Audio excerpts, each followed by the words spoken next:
A little over a decade ago, the pitch to artists was simple. No shelf limits, no regional gatekeepers. Upload the song and reach the world. On a macro level, that promise actually materialized. By 2025, recorded music revenues hit an astounding $31.7 billion. This chart shows how that massive $31 billion river of capital flows. You can see right away that streaming is the dominant tributary. It contributes more than $22 billion, accounting for 69.6% of all global income. But that massive top-line number hides a harsh reality on the ground. For the average working musician, that wealth feels entirely out of reach. The industry successfully eliminated the physical boundaries of distribution, but in doing so, it created a massive, brutal distance between a song being available to stream and a song actually being heard. To understand the scale, by the end of 2025, audio streaming platforms were actively hosting roughly 253 million individual tracks. That catalog is compounding at a relentless pace. About 106,000 brand new tracks are uploaded to the system every single day. This graph illustrates the reality of that infinite supply. Over an entire year, almost half of these tracks receive fewer than 10 streams. And it gets worse. Nearly 88% failed to reach 1,000 annual listens, rendering the vast majority of the catalog invisible. This is the structural reality of the metadata graveyard.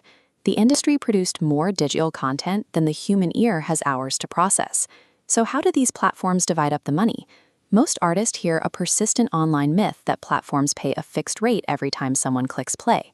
In reality, payouts are determined by a system called stream share.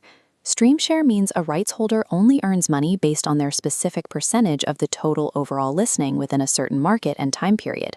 This chart shows how that pool is heavily guarded. As of April 2024, Spotify implemented a strict new policy. Tracks are excluded entirely from the royalty pool calculation unless they have reached a minimum of 1,000 streams within a 12-month period. The corporate defense for this rule makes operational sense. The platform argues it prevents tiny, fractional payouts from getting lost to distributor minimums, instead reallocating that money to tracks that actually generate meaningful listening activity. But for the long tail of independent creators, the math is brutal. Millions of songs now exist in a perpetual zombie state on the platform, mathematically locked out of ever earning a single cent. Right at this exact moment of peak market saturation, generative AI enters the picture. The threat here is economic, not philosophical. AI does not need to dominate human listening to ruin the economy. It only needs to massively accelerate the supply of noise in an already overcrowded space. By 2026, Reuters reported that the streaming service Deezer was receiving around 60,000 fully AI-created tracks uploaded every single day. That constituted roughly 39% of their daily uploads. This artificial flood creates massive secondary damage. It introduces sophisticated fraud vectors into the royalty pool, and it makes recommendation algorithms nearly impossible for actual human artists to navigate. The Global Confederation of Authors Societies, known as CSAC, issued an economic warning based on these conditions. They projected that by 2028, generative AI could put 24% of creators' revenues at risk. The music industry successfully engineered an industrial-scale machine for uploading audio.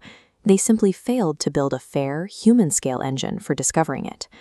Because the old upload and pray strategy has collapsed, new models are naturally rising to fill the void. A platform called Nero proves this shift is already happening. Nero operates on a model of live, queue-based music submissions, where curators manage and monetize the workflow of reviewing fan-submitted tracks, and the financial metrics validate the approach. Nero creators have earned over $2.5 million reviewing submissions, and the platform has secured serious backing from entities like the Yamaha Music Innovation Fund. This exposes a major behavioral shift.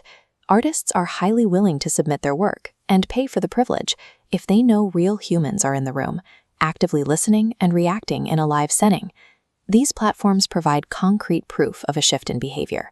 The appetite for a highly interactive, community-centered music ecosystem is now visible in the data.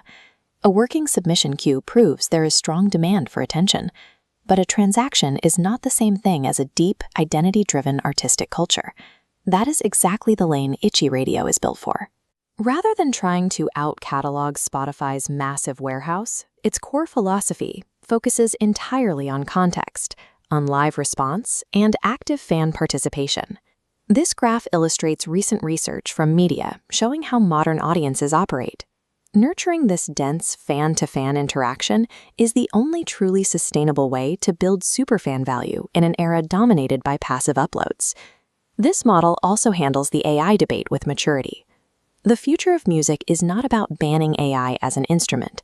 It is about demanding human intent, visible curation, and actual emotional stakes behind the output. Independent creators cannot survive by fighting tech giants on algorithmic scale. True survival requires building environments those massive platforms were never designed to prioritize. The next meaningful platform in the music industry will not be the one that hosts the most songs. It will be the one that makes the right songs matter to the right people, inside a room that still feels undeniably human.